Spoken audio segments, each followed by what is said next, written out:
दोस्तों, क्या आप भी अपने इनकम टैक्स रिटर्न फाइल करने जा रहे हैं तो एक बार रुक जाइए। फाइनेंशियल ईयर 22-23 यानी असेसमेंट ईयर 23-24 के लिए इनकम टैक्स रिटर्न फाइलिंग की आखिरी डेट है 31 जुलाई 2023 है। नॉन ऑडिट केस जो बहुत ही नजदीक है, और अगर आप ऑडिटेड केस की बात करें तो 31 अक्टूबर 2023 आपके लिए आखिरी डेट है इनकम टैक्स रिटर्न फाइल करने के लिए। लेकिन एक बार इनकम टैक्स रिटर्न फाइल करने से पहले ये 6 जो चेंजेस किए गए थे financial year 22-23 income tax return form के अंदर, ITR 1, ITR 2, ITR 3 और ITR 4 फॉर्म्स के अंदर जो चेंजेस किए गए थे, हालांकि ये कोई ज्यादा मेजर चेंजेस नहीं है, पर फिर भी 6 चेंजेस जिसके बारे में हम आज के इस वीडियो के अंदर आपको बताने जा रहे हैं।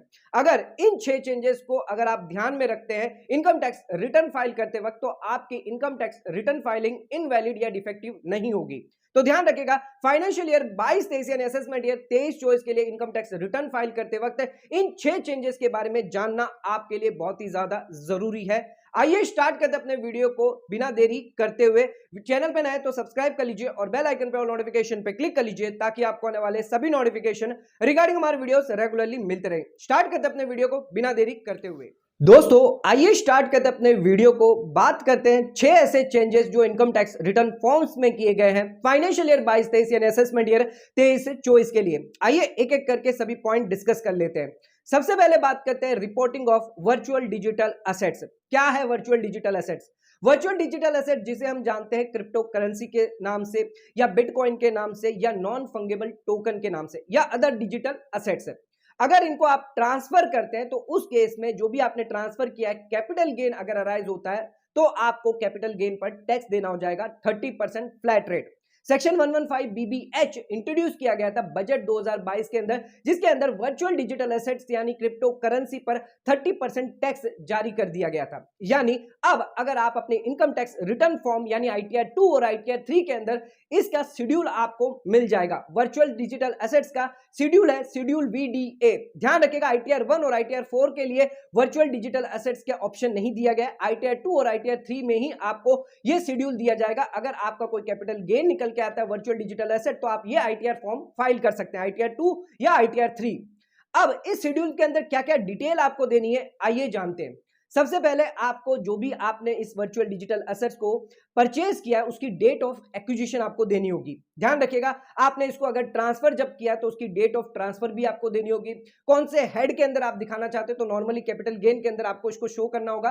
और जो भी आपकी कॉस्ट ऑफ एक्विजिशन है, कितने में आपने बाई करी थी, और अगर आपको गिफ्ट में मिली है तो उस केस में जो भी कॉस्ट ऑफ प्रीवियस ओनर है या जो भी आपने टैक्स पेड किया है सेक्शन 56X2 के अंदर, उसकी डिटेल आपको देनी होगी। और जो भी कंसिडरेशन आपने रिसीव किया है वो भी डिटेल आपको इस शेड्यूल के अंदर देनी होगी। फिर जो भी नेट इनकम निकल के आती है, अगर आपका लॉस है तो उस केस में नील फिलअप करना है, लेकिन अगर आपका गेन आता है तो उस पर आपको फ्लैट 30% टैक्स रेट लग जाएगा। इसके अलावा एक और शेड्यूल है जिसके अंदर आपको बाइफरगेशन करना है 3-3 महीने के हिसाब से।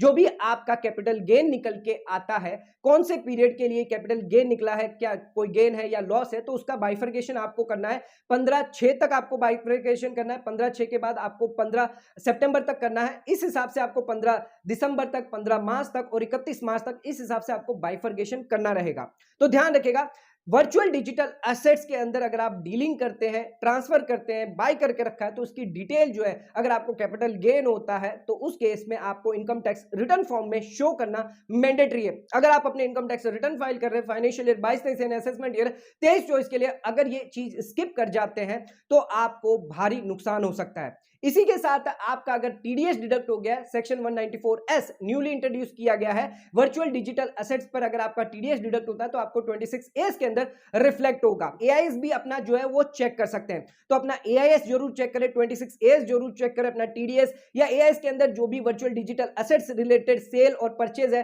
तो उसको भी आप अपने मैच जरूर कर ले और अपने इनकम टैक्स रिटर्न फॉर्म में जरूर दिखाएं।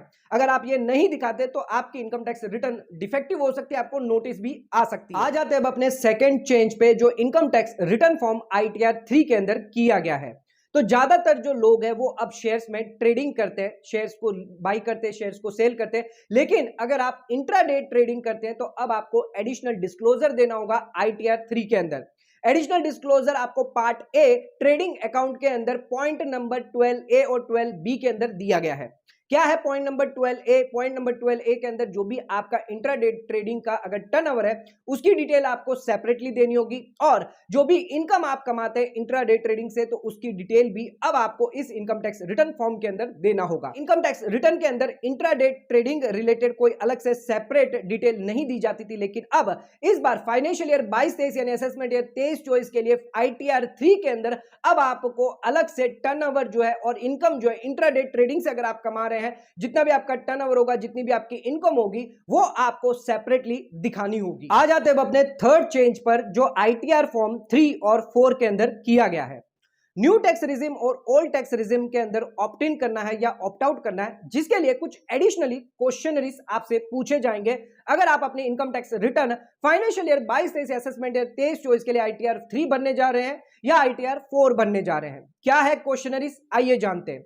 तो सबसे पहला जो सवाल आपसे पूछा जाएगा कि जो स्कीम्स है, न्यू स्कीम है, new tax regime section 115BAC, क्या इसके लिए आपने पहले पिछले सालों के अंदर, जिस साल आप असेसमेंट ईयर 23-24 के लिए अगर रिटर्न भर रहे हैं तो आपको पिछले सालों में क्या आपने इस स्कीम के अंदर ऑप्ट किया है? अगर आप नो कह देते तो कोई दिक्कत नहीं है, लेकिन अगर आपने यस पे टिक कर दिया तो उस केस में जिस साल आपने असेसमेंट ईयर में उस स्कीम के लिए ऑप्ट किया था उस साल की आपको डिटेल देनी होगी, और जो 10IE आपने भरा था यानी उस असेसमेंट ईयर के बारे में आपको बताना होगा कौन सा असेसमेंट ईयर है जिस साल आपने ये स्कीम को ऑप्ट किया है, और जो 10IE फॉर्म जब आपने भरा होगा तो उसकी डेट ऑफ फाइलिंग और एक्नॉलेजमेंट नंबर की डिटेल आपको इस एडिशनल क्वेश्चनरी के अंदर देनी होगी। जो हमारा दूसरा सवाल है कि जो 115BAC के अंदर इस स्कीम के अंदर जो पिछले साल आपने ऑप्ट तो कर लिया, लेकिन अगर क्या किसी साल के अंदर आपने ऑप्ट आउट कर लिया, यानी जिस साल से आपने ऑप्ट किया था और आज करंट असेसमेंट ईयर तक, क्या इस बीच के अंदर आपने कभी इस स्कीम से बाहर गए हैं, ऑप्ट आउट कर दिया है, तो उसके लिए अगर आप यस करते हैं तो आपको फिर से असेसमेंट ईयर देना होगा कि कौन से असेसमेंट ईयर में आपने ऑप्ट आउट किया था, और जो भी 10IE फॉर्म जो आपने पहले फाइल किया था उसकी डिटेल आपको डेट ऑफ फाइलिंग और एक्नॉलेजमेंट नंबर देनी होगी। जो थर्ड क्वेश्चन पूछा गया है वो करंट असेसमेंट ईयर के लिए पूछा जाएगा, जिसके अंदर 5 ऑप्शन दिए गए हैं। पहला ऑप्शन, आपने क्या ऑप्ट इन नाउ करना चाहते हैं, या इस स्कीम के अंदर ऑप्ट ही नहीं करना चाहते, आप ओल्ड स्कीम में ही रहना चाहते हैं, या फिर आप कंटिन्यू टू ऑप्ट करना चाहते हैं, आपने ऑलरेडी फॉर्म जो है भर चुके हैं, आपका कंटिन्यू रखना है, आपको स्कीम को चेंज नहीं करना है। फोर्थ ऑप्शन जो है वो ऑप्ट आउट करना चाहते हैं, यानी आपने पहले ऑप्ट इन किया था पर अब ऑप्ट आउट करना चाहते हैं इस करंट असेसमेंट ईयर के लिए। और जो पांचवा ऑप्शन है वो इनएलिजिबल ऑप्ट इन है, यानी एलिजिबल ही नहीं है। तो ये 5 ऑप्शन आपको दिए गए, जिसमें अगर आप फर्स्ट टाइम ऑप्ट कर रहे हैं तो ऑप्ट इन नाउ पर आप सिलेक्ट करिए। जैसे ही आप ऑप्ट इन नाउ पर आप सिलेक्ट करेंगे तो उस केस में आपको फॉर्म 10IE फाइल करना होगा, उसकी डेट ऑफ फाइलिंग और उसका एक्नॉलेजमेंट नंबर भी इस एडिशनल क्वेश्चनरी में आपको देना होगा। तो ये 3 एडिशनल क्वेश्चनरी जो है वो आपको ITR 3 और ITR 4 के अंदर पूछी जाएगी। तो income tax department in additional questionnaire से ये जानना चाहता है कि क्या आपने कभी भी पिछले अर्लियर ईयर में जो न्यू स्कीम थी इसमें ऑप्ट आउट कर दिया है। अगर आप ऐसा करते हैं तो ध्यान रखिएगा सेक्शन 115BAC के अंदर बिजनेस पर्सन के लिए दिया गया है, जो ITR 2 ITR 3 फाइल करते हैं उन लोगों के लिए अगर वो एक बार विड्रॉ कर देते हैं उसके बाद वो फिर से उस स्कीम में नहीं आ सकते, यानी हमेशा के लिए वो ओल्ड रिजिम में ही ऑप्ट करना होगा। तो जिस वजह से ये एडिशनल क्वेश्चन जो है वो पूछी गई। आ जाते हैं अब अपने फोर्थ पॉइंट पे। तो अब आपको बैलेंस शीट के अंदर एक रिपोर्टिंग करनी होगी, जो भी अनसिक्योर्ड लोन आप लेते हैं, एडवांसेस अगर आप लेते हैं अपने रिलेटेड पर्सन से, यानी रिलेटेड पार्टी से आपने कोई अनसिक्योर्ड लोन लिया है, एडवांसेस लिया है, सेक्शन 48(2)B के अंदर स्पेसिफाइड पर्सन है यानी रिलेटेड पार्टीज है जिससे आप लोन लेते हैं, उसकी अलग से रिपोर्टिंग जो है वो अब बैलेंस शीट के अंदर आपको करनी पड़ेगी। ITR 3 के अंदर पार्ट ए बैलेंस शीट के अंदर पॉइंट नंबर 4 एडवांसेस एक ऑप्शन दिया गया है, जिसके अंदर एक और आप सेपरेटली अब जो है अब आपको स्पेसिफाइड पर्सन से अगर आप लोन लेते हैं तो उसकी अमाउंट जो है वो सेपरेटली आपको देनी होगी। तो ये एक चेंज जो है ITR 3 के अंदर किया गया है, जहां पर अगर आप अनसिक्योर्ड लोन लेते हैं, एडवांसेस लेते हैं रिलेटेड पार्टी से, तो उसकी डिटेल भी अब आपको सेपरेटली शो करनी पड़ेगी। आ जाते हैं अपने फिफ्थ चेंज पर जो ITR 3 के अंदर किया गया है। अगर आप डोनेशन करते हैं सेक्शन 80G के अंदर आपको डिडक्शन अलाउ किया जाता है, लेकिन अब एक एडिशनल डिटेल आपको देनी होगी, ARN नंबर आपको देना होगा, डोनेशन रेफरेंस नंबर जिसे हम कहते हैं, या यूनिक रेफरेंस नंबर जो है वो अब आपको देना होगा शेड्यूल 80G के अंदर। ITR 3 के अंदर शेड्यूल 80G दिया गया है, जिसके अंदर आपको डिटेल देनी होती है। जो भी डोनेशन आप करते हैं 80G के तहत, अगर आपको डिडक्शन क्लेम करना है तो 50% आपका इसका डिडक्शन अगर अलाउड होता है किसी ऑर्गेनाइजेशन को, अगर आप डोनेशन देते हैं जिस केस में 50% डिडक्शन अलाउ हो रहा है विद क्वालिफाइंग लिमिट के साथ, तो उस केस में आपको क्या क्या डिटेल देनी होती थी? आपको नेम देना होता था, जो भी डोनी थी उसका नेम देना होता है, जिसको आप डोनेशन कर रहे हैं उसका पैन नंबर, कितना डोनेशन आपने कैश में किया है, कितना अदर मोड में किया है, यानी जो टोटल डोनेशन निकल के आता है, और कितना एलिजिबल अमाउंट ऑफ डोनेशन है, ये सभी डिटेल तो आपको देनी होती थी। लेकिन अब फाइनेंशियल ईयर 22-23 यानी असेसमेंट ईयर 23-24 के लिए एक एडिशनल डिटेल और आपको देनी पड़ेगी। ARN नंबर आपको देना होगा। ये ARN नंबर आपको डोनी एंटिटी से मिलेगा, जो भी रिसिप्ट जो देगी, या फिर फॉर्म 10BE जो डोनी एंटिटी आपको देगी, जिसके अंदर ये यूनिक रेफरेंस नंबर दिया होगा ARN, जो डोनेशन रेफरेंस नंबर है, जिसको अब आपको अपने इनकम टैक्स रिटर्न फाइल करते वक्त ध्यान रखेगा, इसको आपको देना होगा, उस शेड्यूल के अंदर डालना होगा, नेम के साथ, पैन नंबर के साथ। अब ARN नंबर भी आपको इस शेड्यूल के अंदर देना होगा अगर आपको डिडक्शन क्लेम करना है। तो आ जाते हैं अब अपने अगले चेंज पर। तो अगला जो डिस्क्लोजर आपको करना है income tax return form ITR 3 के अंदर, अगर आप फॉरेन इंस्टीट्यूशनल इन्वेस्टर्स हैं या फिर फॉरेन पोर्टफोलियो इन्वेस्टर है, FII है, FPI है, तो उस केस में अगर आप रजिस्टर्ड है सेबी के साथ, तो आपको एडिशनल डिटेल जो है इनकम टैक्स फॉर्म के अंदर देना होगा। सेबी रजिस्ट्रेशन नंबर जो है वो आपको अब ITR 3 के अंदर देना होगा।